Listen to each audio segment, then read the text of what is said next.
Të dashur miq, përshëndetje. Do të flasim sot rreth situatës globale edhe duke i dhënë përgjigje pyetjes nëse do të ketë luftë apo jo.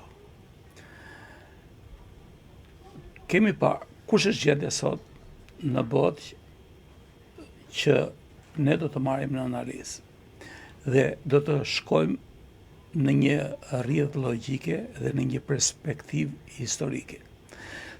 Ty luftrat e para botërore ka qenë rezultat i konflikteve të mpreta midis shteteve dhe fuqive që diktonin dhe i jepnin tonin politikës së mbarë botërore. Në të dyja luftrat, përpara se sa të ndodhin, kemi pasur shpërthime pandemisë. Edhe në luftën e parë botërore dhe në luftën e dytë botërore kishte shpërthime të pandemive. Edhe në këtë luftë të re botërore që njerëzit po e marrin në konsiderat si Gjermania, si vendet nordike, ekziston mundësia për të pasur një përplasje të madhe globale. Konkretisht, çfarë ndodhi? Para disa vitesh ne kishim shpërthimin e pandemisë të koronavirusit. Dhe menjëherë mbas qetësimit të kësaj situate, ne kishim konflikte në rritje midis Kinës e Indisë. Kishim tendenca të Kinës për të marrë Tajvanin. Kemi përplasjen midis vendeve arabe, Iranit, kemi përplasje në lindjen e mesme midis Hamasit edhe Izraelit, kemi konfliktin midis Rusisë e Ukrainës, pati përplasje midis Greqisë edhe Turqisë, gjithashtu dhe konflikte në kufirin midis Kosovës edhe Serbisë. Pra, kjo ishte situata në rangun global. Dhe për t'i dhënë përgjigje pyetjes nëse do të ketë luftë apo jo, ne prum një pasqyrë, një tablo, një figurë të përgjithshme të situatës në të cilët ndodhet bota sot.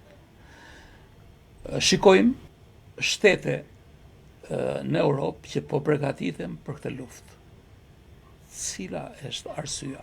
Përse këto shtete po përgatiten për të qenë të gatshëm dhe të përgatitur për çfarëdo lloji situate? Një faktor tjetër suplementar kemi në Amerikë luftën tregtare. Presidenti Trump u ka vendosur tarifa shteteve të ndryshme në Europë, në Azi dhe gjithandej. A do të çojë kjo përplasje ekonomike botën në një luftë të re botërore? Shanset janë të shumta. Në vitin 1970, prifti irlandez Malthus,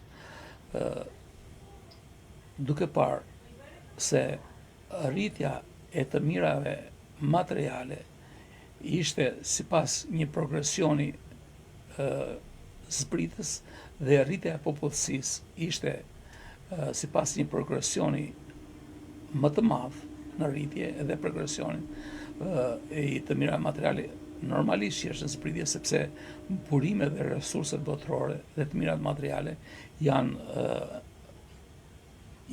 të kufisuara.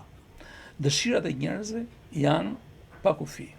Pra, jemi në një situatë që popullsia është rritur dhe mendohet që të jetë 10 miliard. Të mirat materiale dhe resurset shkojnë drejt zbritjes. Dhe bota ndodhen në prag të konflikteve të mpreta të jashtëzakonshme.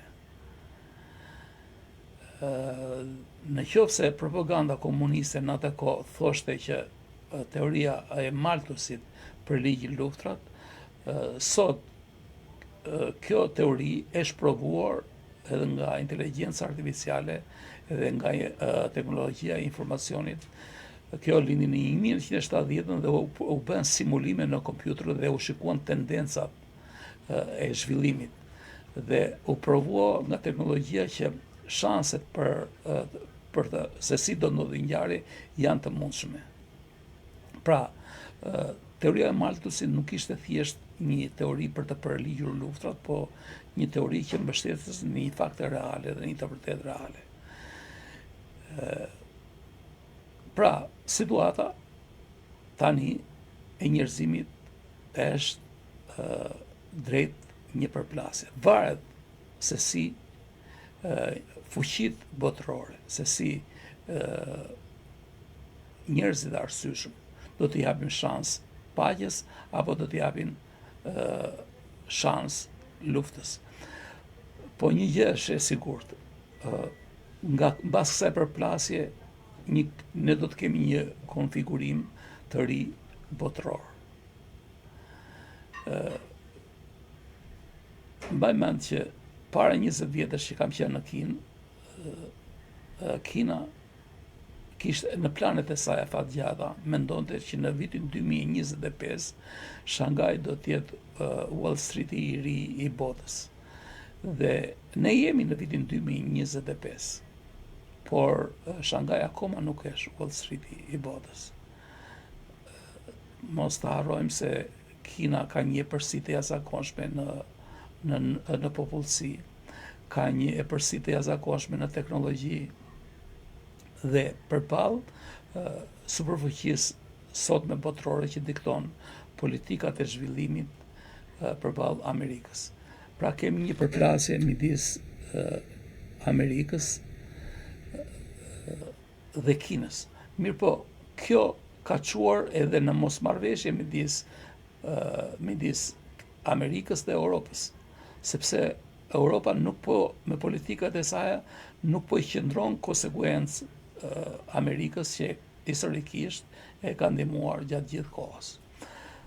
Pra, do të kemi një konfigurim të ri botëror dhe mund edhe të kemi edhe qendra një botë me shumë pole, sikurse kanë parashikuar dhe analistët dhe ata që e kanë studiuar situatën. Dhe kjo do të ndodhi ose nëpërmjet dialogut edhe bisedimeve paqësore, ose nëse nuk do të merren vesh, sikurse ka nisur situata, atëherë do të kemi një shpërthim të luftrave në nivel botëror. Sepse kemi raste sporadike deri tani janë shfaqur, sikurse i përmendëm edhe më parë. Prandaj, kjo është një pyetje shumë komplekse, po shanset janë që ne të kemi një përplasje të re botërore.